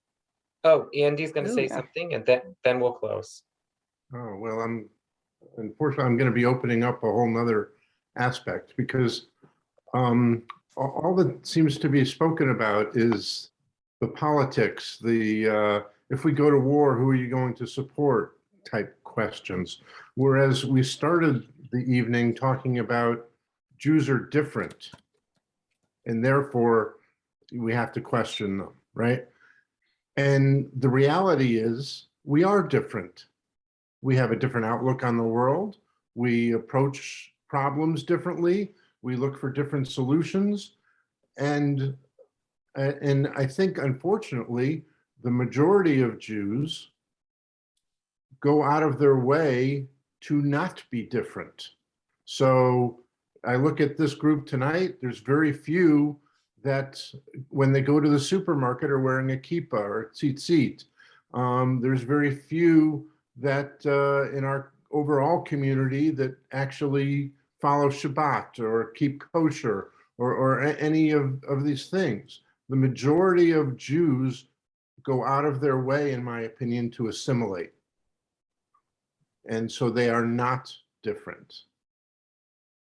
And I think that that's a concern. And when you talk about this issue, you know, sometimes being forced to be acknowledged that you're a minority forces you to become more knowledgeable of your minority position. A fine example of that is that Sarah and I lived in this exact same town.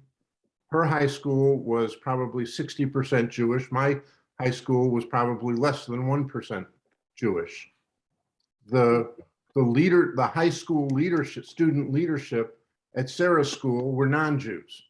The high school leadership at my high school were Jews. And it forces you to take on and be proud and knowledgeable.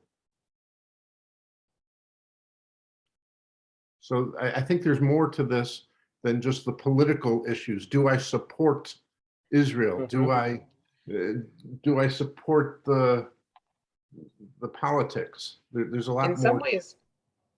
In some ways, I think that Yehuda Kurtzer's point from last week, that when we get so focused on having to perform our loyalty to Israel, we lose sight of the bigger picture of Jewish peoplehood, is similar to the point that you're making, which is, look, the thing that Haman said about us, Mifuzar Miforad Bein Ha'amim, right, is still in some ways a piece of our identity, our story that's with us, even though there's a state of Israel.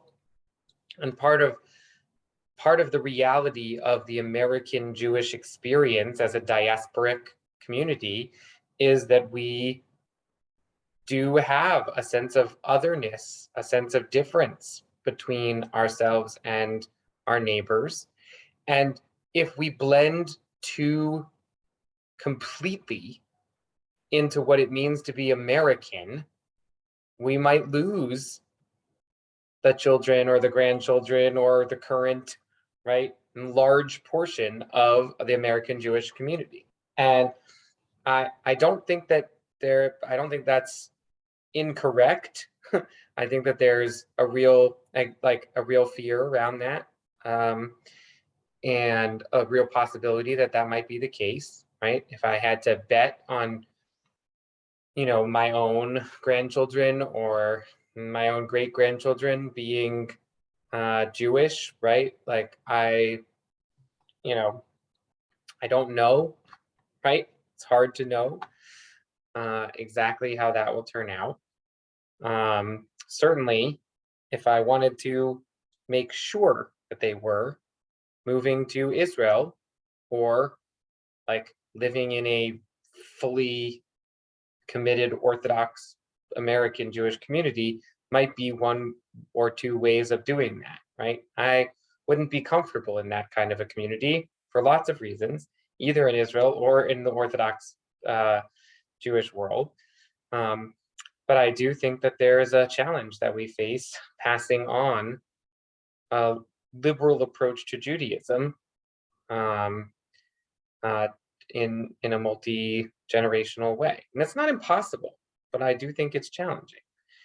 And I do think that your question points us to sort of the next phase of our class, which is, right, to go back to this question of Jewish peoplehood. Now that we've looked at some of the challenges to peoplehood, the final stage of this class is to sort of think about, okay, how can we reintegrate this idea of peoplehood and start to tell a more sophisticated story that is more inclusive of world Jewry, both the United States and Israel, in a way that tells a different kind of model, that has a different kind of model for relationship. So new relationship models for Jewish peoplehood. And the first one that we're going to look at is sort of thinking about the consumer model of Jewish peoplehood, where, or of Jewish identity, where like people, I don't know, my father always used to say, I was going to save this for next week, but I'll just give you a preview. And it's not next week, it's 3 weeks from now.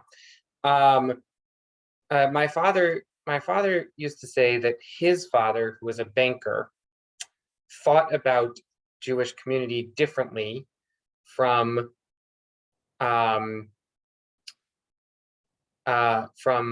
his father's brothers, who were doctors and lawyers. I'm not saying anything against doctors and lawyers. I love doctors and lawyers. And some of my best friends are doctors and lawyers. But we have created a Jewish community where people think of synagogue life, JCC life as a consumer product, something that you pay into and get stuff out of, right? You pay dues, you get bar mitzvahs, right? And business people, I would also add engineers and professors and teachers, right? Tend to think about community less as consumers and more as something that you're building collectively.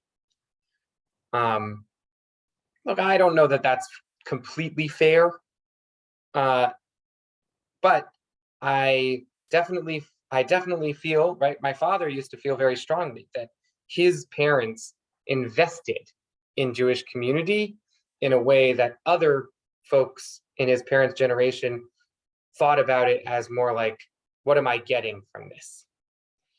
And I do think that sort of thinking about sort of the difference between a family model of thinking about Jewish peoplehood to a consumer model of Jewish peoplehood, right, forces us to confront some of these questions of what does it mean to invest in our community?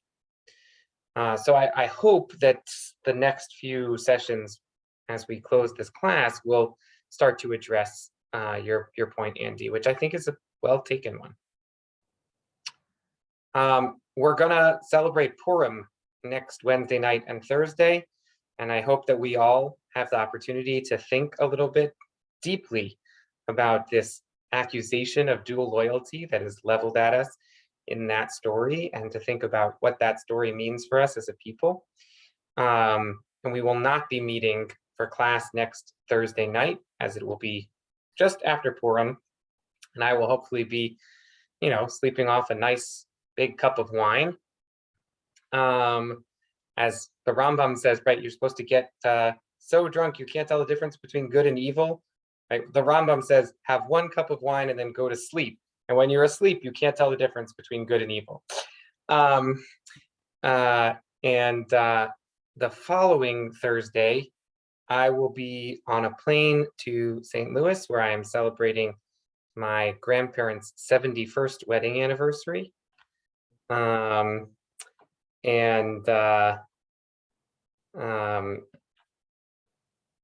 so we won't be meeting for the next 2 Thursday nights, but we will be meeting the first Thursday night of, the last Thursday night of March, which is the 31st. So that will be the next time that we meet. Okay. I hope that everybody comes to celebrate Daniel Korovar's bar mitzvah this weekend in the synagogue. It's going to be really wonderful. And whether you come in person or by live stream, Daniel is very well prepared and is going to really shine. And so that will be really lovely. And Mazel Tov to Bas and Ketty. Yes. All right, Erev Tov. Erev Tov. Shabbat Shalom. Shabbat Shalom.